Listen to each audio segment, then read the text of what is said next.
Hello folks, welcome back to the shop. My name is Johnny, and this is Wartree Ironworks. Today we have 3 leaves forged from a 5/8 inch mild steel round bar, and the middle one is forged from copper-clad mild steel round bar as well. That being said, the topic of today is not forging leaves, it is how I finish them, and I'm going to finish them in 3 different ways. So, let's get started with the easiest one first. Oh god.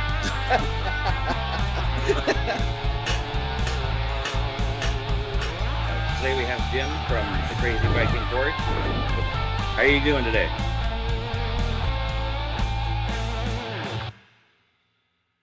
Alright, before we get started, if you are new, make sure you hit that subscribe button. Okay, so I'm starting with the simplest first, the copper-clad leaf. And we're just doing nice, gentle, short strokes on the wire wheel here. It kind of takes a little bit more time to get it cleaned up, but if you do hard strokes, you heat up the copper and it just kind of smears it around rather than cleaning it up and shining it. And we're most definitely going to want it very clean and very shiny, at least for the most part, for the next step in the process.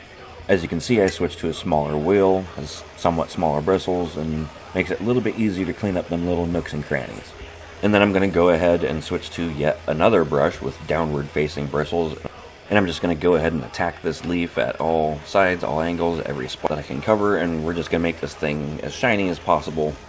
Remember, short, smooth strokes. You don't want to smear the copper, you want to shine it. And then once it's all shined up, we're going to move this leaf over to the vise, clamp it in, and we're going to give it some heat with a little torch. I'll go ahead and speed this along so you can see what we got. Alright, and here we are, a nice shiny leaf ready for some heat.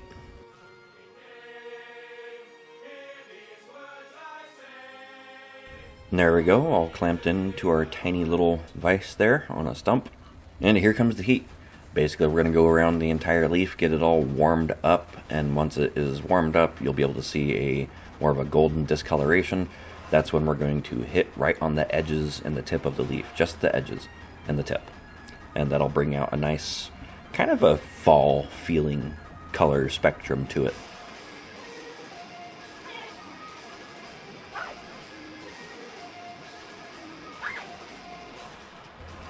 Okay, and here we are. We're basically at that point where we're going to cool this thing off and stop that temper coloring from going on. We'll clamp that back in the vise to cool off a little bit. I tried to focus in here so you can see the temper colors, but you know, that glare from the light didn't exactly help. But you can see them pretty well when it's blurry. So once this is all finished up and dried and all that, we're going to add a layer of our protective coating. I am using a clear glaze. You can use a clear coat, whatever suits your needs. But other than for, you know, finish protection, this really makes the colors pop when you add that coat of clear. Now that we're done with the copper-clad temper color leaf, we're going to switch to the next 2, which have to be warmed up in the forge. So we're going to grab those and pop them in and fire it up. So once again, we're going with the simplest concept second this time, and we're going to just go ahead and heat one of these leaves up and give it a nice, just kind of attack it with the brass brush. That's really going to give it a kind of a really nice goldeny brass luster that really complements the forge finish. So what I'm using right now isn't anything particularly special. It is a brass bristled barbecue scraper brush thing that I picked up at a local food outlet. Most of the time these will be steel bristles with a brass coating, but I'm pretty sure this one, I've been using it for more than a year and has not lost any brass so far. So regardless, if you're looking for a proper brass brush, you should go to a welding shop and grab one there, so you don't have to worry about whether or not you're grabbing the right barbecue brush or not. So on another note, as far as heat goes, I got this up to a dull glowing, very, very dull glowing red. Now starting out, I've had trouble in the past with getting the brass to transfer over, and it's just, you know, the heat factor. You gotta have your piece hot enough to accept some of that brass over to its surface.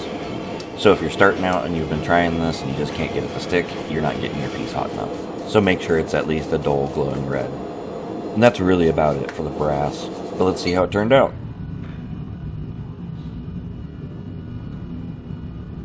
Not bad if I say so myself.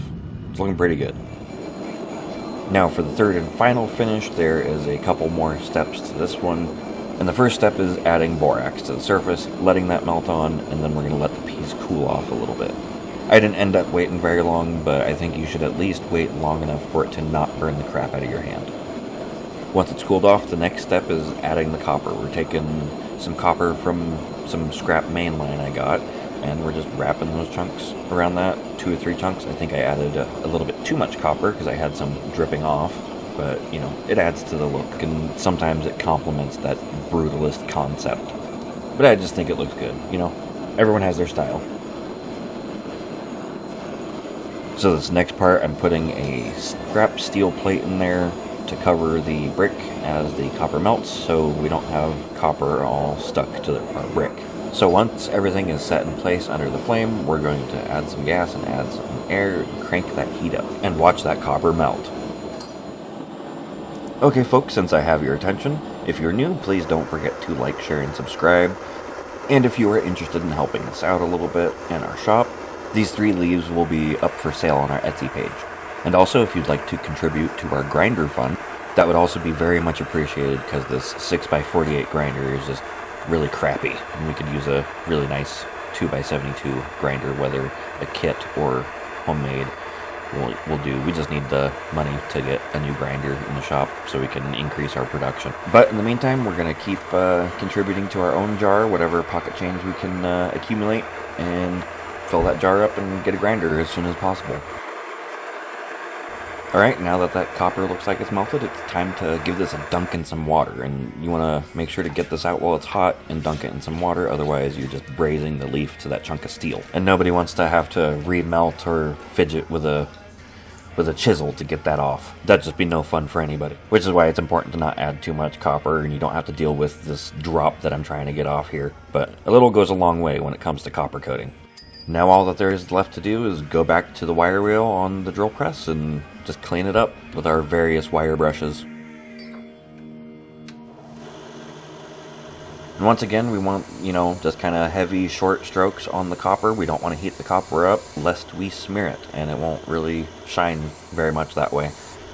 Which, I mean, you know, if that looks good for you, go right on ahead. But for me, I like it to be shiny as hell. It just really complements the texture and just everything. I love it, the look. It just looks as if it were dunked in molten copper.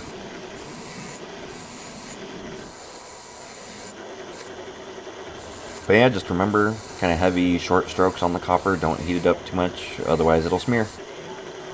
But that's about all I got for this video, so we'll catch you next time. Don't forget to like, share, and subscribe, and also don't forget the links for the sale page of these finished leaves are going to be down in the description of this video, as well as our link for the grinder fund on PayPal. Alright, thank you very much, and here's the leaves. Let me know what you think down in the comments. You all have been a great audience, so have a great day and forge on. Don't forget to wear your safety glasses. And keep your fire extinguishers handy. Have a good one, and I'll catch you next time.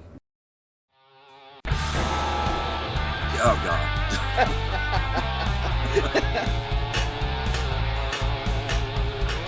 Today we have Jim from the Crazy Viking Forge. How are you doing today?